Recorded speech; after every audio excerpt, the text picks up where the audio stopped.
लखनऊ में घरानों में पहले बहुत ज़्यादा रवाज था दस्तरखान का। ये आरज़ू थी तुझे गुल।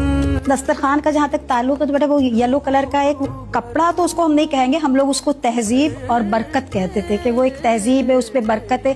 तख्त पर फर्श पर बिछाया जाता था, उस पर प्लेट रखी जाती थी और फिर उस पर खाना लगाया जाता था। उस पर्शियन में अशार लिखे होते थे, उर्दू में अशार लिखे होते थे, वो अशार भी जिनका ताल्लुक खाने से और बरकतों से होता था। और समझिए दस्तरखान का मकसद ही भी है खान के, मतलब एक खान में एक खाना पीना जो है वो सजा हुआ है। मतलब दस्तरखान जब बिछता था तो समझिए वो यही होता था कि जैसे रिस्क तो खैर बहरहाल इज्जत की चीज़ है ही है, और हम लोग एक दूसरे को भी इज्जत दे रहे हैं कि भाई आइए आप बैठिए दस्तरखान पर। तो जो बड़े हैं वो ऐसे ऐसे बैठेंगे आमने सामने, फिर जो मतलब बहुएं हैं या लेडीज़ हैं या बच्चे हैं वो ऐसे बैठते हैं, ऐसे आमने सामने बैठते हैं ताकि बड़ों को कोई जहमत ना हो कि बार बार उठा करके उनको। उसमें भी खाने में भी कुछ बड़ी तहजीब होती थी कि बड़ों से नहीं मांगा जाता था, बल्कि लेडीज़ आमतौर से मतलब एक दूसरे को देती थी कि भाई ये बड़ों को दे दो और ये इस तरह से, और बच्चों को निकालना है, और फिर उस पर सब खामोश बैठते थे जब तक खाना हो रहा है। तो बड़ा मतलब अच्छा माहौल था, बिल्कुल जैसे लगता था कि वाकई कुछ